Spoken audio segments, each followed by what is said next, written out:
Hey everybody, so the summer is just around the corner. That means we're all going to be making some summer TBRs. So I'm starting a new series. I'm going to be making some recommendations in different genres of books that should be on your summer TBRs. So let's get started.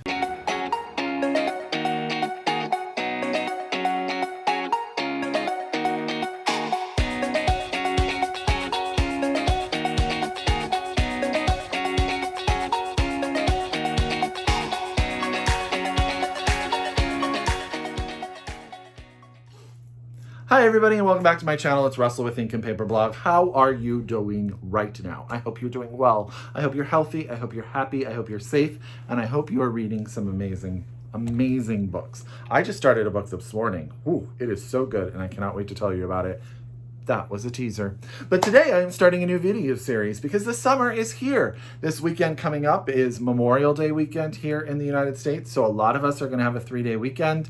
And that really is the kickoff to summer, right? And finally, I think some of us are going to be able to get out and go places and do things. So we're all going to be looking for books. Books that we can just read by the pool, books that we can read on vacation. And so I thought I would make a series where I recommended different books in different genres, and hopefully I can help influence your TBR. Today, we're in the world of thrillers. So get out your pen, get out your paper, get out your Goodreads, however you keep track of your TBR. If you are so able, I hope that you order a book or 2 or 3 from your local independent bookstore, or if you're a library user, get your library to get you a copy digitally or in hand as soon as possible. So there are 6 books here. 3 I have read and 3 are on my summer TBR. 3 of the 3 that I have not read come highly recommended. All of them are out but two of those 2 come out in June. So you can get all of these books ready and set up for your summer reading plans. I hope you're ready. I hope you're excited because I am really thrilled to start this series with you. The first book I want to tell you about is a book that I read and absolutely loved, but I did not see a lot of people talking about it. And that is Katherine House by Elisabeth Thomas. This is out from Custom House. And I devoured this book. So this is a campus novel. Our main character, let me try to get her name, is Inez. And Inez gets in, Katherine's House is like this exclusive university where all of these famous people have gone, Supreme Court justices, actors, and there's something like mysterious and weird about it. Well, Inez should never have got in, but somehow she does, and she gets there on a scholarship, and it turns out that there is sort of this hidden history behind Katherine House. And you can go into different majors, but there's also this sort of cult-like experience going on there. I'm not going to tell you too much, but you find out that sort of these weird experiments are going on.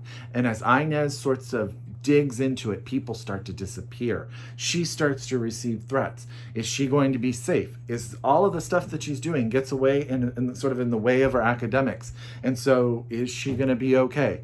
This book takes twists. This book takes turns. You will not see it coming.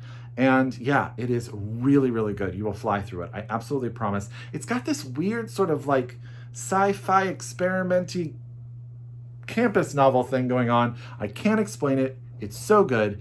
Katherine House, Elisabeth Thomas, out now from Custom House. Read it. I promise you'll like it. And no one talked about it, which is sad because it was really, really, really good. The next book, we're going to take a real right turn right here, I want to tell you about is Celine by Peter Heller. Now, I have read, I believe, everything but one of Peter Heller's books, and Peter Heller has a new book coming out. His most famous book is probably The Dog Stars, which was his debut novel, which to me is, I think, his best book, but Celine is my favorite book of his. I have a very, very complicated relationship with Peter Heller, as my friend group will know. But I absolutely love Celine because Celine is a character after my own heart. She is an older woman. I think she's in like her late 60s, and she is known for being able to find missing people that even like the FBI can't find. And she's also getting to a point where her body and the life that she has led sort of is coming down on her. She's starting to have to deal with those kind of things. A young woman comes to her. Her father has been declared killed by a bear. Her father was a photographer, a wildlife photographer, and he has gone missing, and then he is declared having been murdered by a bear. But he was never found. His body was never found. She, this young girl, does not believe that her father was killed by a bear. So Celine takes on this, and it turns into an adventure that you will not believe. This deals with Celine and her family, her dynamics in that. I think her husband is sort of like her Watson to, Sherlock. She's Sherlock, he's Watson. He's very funny. This book has a lot to do with sort of the Wyoming / Denver / into Montana, sort of that corridor of the United States, and has a lot of descriptions of that area of the world. I know my friend Julia will say that there's some of it that's a little bit off in the book, but I really love Celine. I love her as an investigator. I love her as a person. And I didn't figure out the ending, which to me is a big deal in a thriller. You want to know what's going to happen, but you don't want to be there and figure it out before the book is over. It is so very, very good. So that is Celine by Peter Heller. This is out from Knopf, and you can get your hands on it right now. Okay, now we're going to talk about a book that isn't quite out yet, but comes out in June, and that's The Maidens by Alex Michaelides, out from Celadon Books. So let me thank Celadon very much for this early copy. Now, Alex wrote The Silent Patient, which came out a couple years ago and was a #1 bestseller. Everybody read it, or if you didn't, you absolutely should. It is a fantastic thriller. I devoured it like in a weekend when I read it. Now, The Maidens is his second book, and it is, again, a campus thriller. But our main character is a woman. She is Mariana. She's like a group therapist, and she is dealing with the loss of her husband. Her husband has recently passed away. And so she's sort of dealing with that and that trauma itself. But one day she gets a call from her niece, who is in school on campus, and she says one of her best friends has been found murdered. Now, the niece's parents have passed away, and Mariana and her husband had sort of taken over as the pseudo-parents. And so Mariana goes running. She's like, I have to get there. And she gets there, and she meets this very charming and engaging professor who has a group of women called the Maidens. He is a classics professor who sort of follow him around. They're like his special group of students. But these are the ones who are dying. These are the ones who are being killed.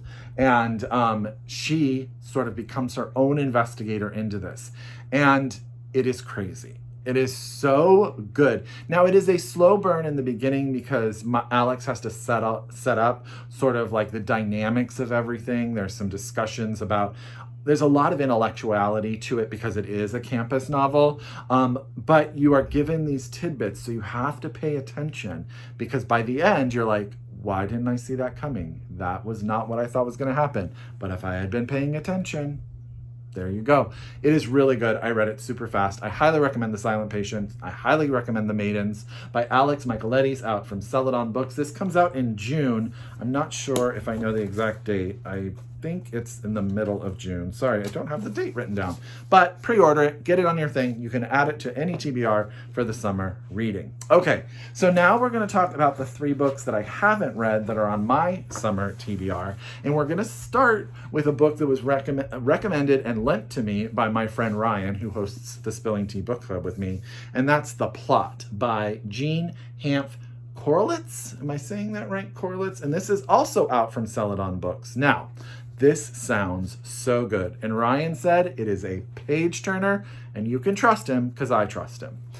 This is the story of a writer. He wrote a blockbuster book, and then he has just sort of been dead in the water ever since. He's now teaching at sort of a mid-level MFA program, never able to sort of reproduce or publish anything. He has a student in his writing program who says, I don't need you anymore, professor, because I have a book and I have a plot, and it is going to make me famous. But he never hears anything about that book. The student has gone away. And what happens is he finds out that that student has passed. And so what does he do? He takes that plot and writes that book and becomes wealthy and becomes famous. And then one day receives a note that says, you are a thief. And it goes from there. I think it sounds super exciting. It sounds like something you could definitely read. Read it at the pool with a little cocktail in your hand, or the kids are away at summer camp and you're just sort of sitting on the couch. The Plot by Jean Hanff Korelitz, out from Celadon Books. I'm super excited. Thank you very much, Ryan, for lending this to me. Okay. The author needs no introduction, but her new book is the #1 bestseller in the US right now, and that is Stacey Abrams' While Justice Sleeps. I went out and picked out my final copy of it today. I want to thank Doubleday. They did send me a early review copy, but I am so I'm doing a lot of reading right now. I don't know if you all are doing this, but I'm doing a lot of reading right now where I read the book, but I have the audiobook playing in my ears. It has really helped me through the pandemic and sort of become something that I really enjoy. So I've been waiting for the audiobook of this to come out as well, but I definitely wanted this on my shelf. So While Justice Sleeps is the story of Avery. She is a very an up-and-coming law clerk, and she works for a justice of the Supreme Court, sort of like one of the swing votes of the court, sort of an ornery old man. Sounds like he's going to be fantastic. I've actually read the first part of this, and I really like his voice. It's pretty great. But what happens is he winds up sort of having an accident and winds up in the hospital, and Avery, finds out that she's been named the person who's going to take care of his estate. And she finds out that he has been investigating a case that's coming before the Supreme Court. And it's a case where there is a merger between a biotech company and an Indian medical supply company. I can't exactly remember. Indian genetics firm. So an American biotech company and an Indian genetics firm. And he's been doing all this research. And so she starts to dive into that. It's like a legal thriller. I've heard nothing but great things about it. I know lots of people really are enjoying it, and I can't wait to dive in. So this is out now. It just came out, so you can get your hands on a copy like I did, and that's Stacey Abrams' While Justice Sleeps, out from Doubleday. Last but not least is the book that I know the least about because I just received it, but I think it sounds really fun. And it's published by Ecco, who I absolutely trust. I love Ecco so much. And that is An Unlucky Spy by Rebecca Starford. And this comes out in June as well. I think it comes out June 1st, if I'm not mistaken, which I think is right around, right the day after Memorial Day here in the US. So An Unlucky Spy is the story of Evelyn. Evelyn is a young woman. She's very driven. She's ambitious and she's clever, and she gets a scholarship to a prestigious school and winds up going on. In the 1939, I think she's in Oxford, and she has a degree, and she gets picked by MI5 to be a consultant. I'm going to read this just so I don't get it wrong. She's been recruited into an elite MI5 counterintelligence unit. A ruthless secret society seeks an alliance with Germany, and, posing as a Nazi sympathizer, Evelyn must build a case to expose their treachery. But things get complicated. She is pretending to be this Nazi sympathizer, but she has sort of created this friend group in this family. And the question and sort of the conundrum that comes down to her is choosing the people that she has now learned to love or her country, and what decision is she going to make? So it's a World War II spy thriller with this enigmatic young woman at its center. So I think if you liked, is it Transcription? Is that the name of the one? By Kate Atkinson, or there was that other one, and I cannot get my brain around it. I can totally see the cover. But if that is sort of in your alley, I think this book will be super fun. I can't wait. I think it's going to be a page turner. So thank you very much, Ecco. Oh, and it says it's coming out May 1st, but I think it actually got pushed to June 1st. So get your hands on it. An Unlucky Spy, Rebecca Starford, out from Ecco as soon as you can. Pre-order this bad boy. I think you guys are all going to love it. Let me see if I can get this stack of books up here to show you. So do you guys like this idea? Do you like me doing these little genre TBRs for your summer reading? Do any of these thrillers sound like books that you would absolutely like to read? Tell me. Talk to me in the comments below. I know I can sometimes be a little slow to answer them, but I am there. I do answer them. I do promise I do. As always, I really, really thank you if you're a return subscriber. I could not do this without you. If you are new to my channel, I hope you subscribe, and I hope that you pick up a book or 2 or 3. So as always, I totally encourage you to read globally, shop locally, and until next time, I wish you, good, got my own closure wrong. I wish you happy reading. Have a great weekend, y'all. Bye.